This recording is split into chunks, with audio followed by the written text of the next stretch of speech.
Bonjour. Présidentielle 2024, l'opposition fourbit ses armes, relaie Walf Quotidien à sa page 3 qui nous parle de l'échappée solitaire de Sonko. Gakou s'échauffe, Khalifa et Karim en salle d'attente. Majib Gueye qui note la longueur d'avance de Sonko face à ses alliés. Chahuté par le pouvoir, le Némékou Tour est en train de propulser le patriote en chef. Il a pris une longueur d'avance face aux autres candidats déclarés de l'opposition. Cette tournée lui permet de gagner un capital sympathie et de vendre par la même occasion son programme pour 2024. Nomination au poste de responsabilité, Macky veut satisfaire tout le monde, s'exclame Réumi Quotidien. Mamour Diallo blanchi et renforcé. Et contre les nominations de la famille présidentielle, Mimi Touré écrit encore au président de l'Assemblée. Mimi pourra-t-elle rebondir, s'interroge Direct News. Traqué par Benno, rejeté par l'opposition depuis sa non-élection à la tête du perchoir de l'Assemblée nationale, Mimi Touré déborde d'activisme et brocarde la majorité présidentielle. Après 10 ans de gestion et de partage du pouvoir, elle sort d'un long sommeil quasi comateux pour proposer une loi née de sa déception, soutient Samuel Sarr. Benno brandit la déchéance de son mandat de député. La dépêche républicaine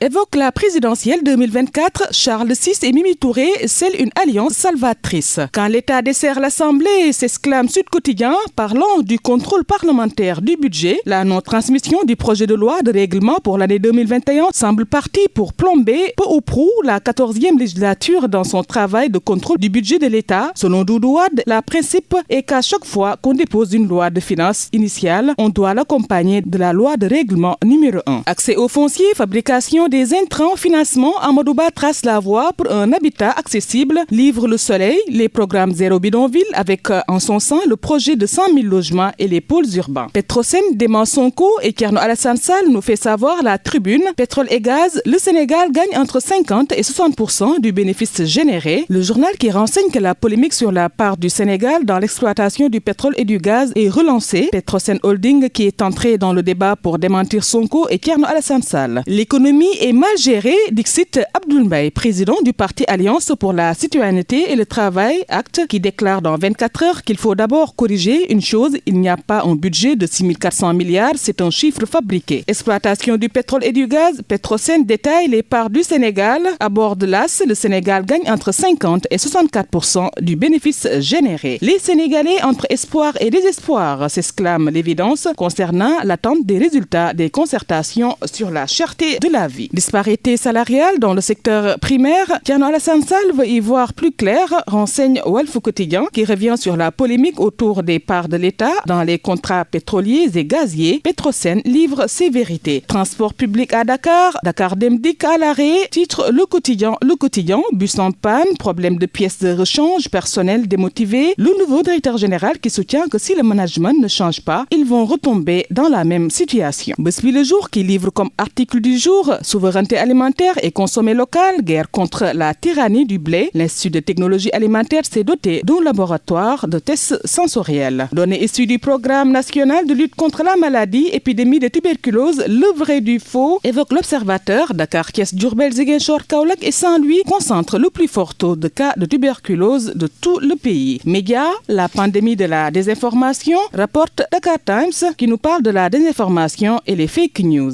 L'info qui donne des infos relatives à l'hygiène publique et le lavage des mains. Le péril des maladies tropicales négligées, la journée mondiale du lavage des mains, célébrée ce samedi 23 octobre à travers le monde, vient rappeler combien le lavage des mains peut protéger des infections et contribuer à sauver des vies. Et dossier de viol présumé contre Kabirou Mbodj ouvert à Dakar, la prescription ordonnée renseigne Source A. L'ordonnance a été notifiée par le juge d'instruction du deuxième cabinet hier à la partie civile. L'ordonnance de prescription dit que la dernière instruction relative à l'interrogatoire au fond a été faite le 18 avril 2019. Et Mokhtar Ndiaye, imam de la mosquée de Liberté 5 qui décortique les conflits dans les mosquées, diagnostic sans complaisance dans Le Quotidien. Carnage au Tchad avec plus de 60 morts et 200 blessés, aborde à sa une le mandat. Mohamed Déby, ce boucher de N'Djamena. Le Quotidien qui décrypte qu'au Tchad, la répression sanglante des manifestations anti-pouvoir fait au moins 60 morts, dont un journaliste et plus de 200 blessés. Une journée meurtrière réprimée dans le sang par la junte militaire dont le chef a été imposé par la France pour une durée de transition de 18 mois. Ayant pris goût au pouvoir, Mohamed Déby est devenu un sanguinaire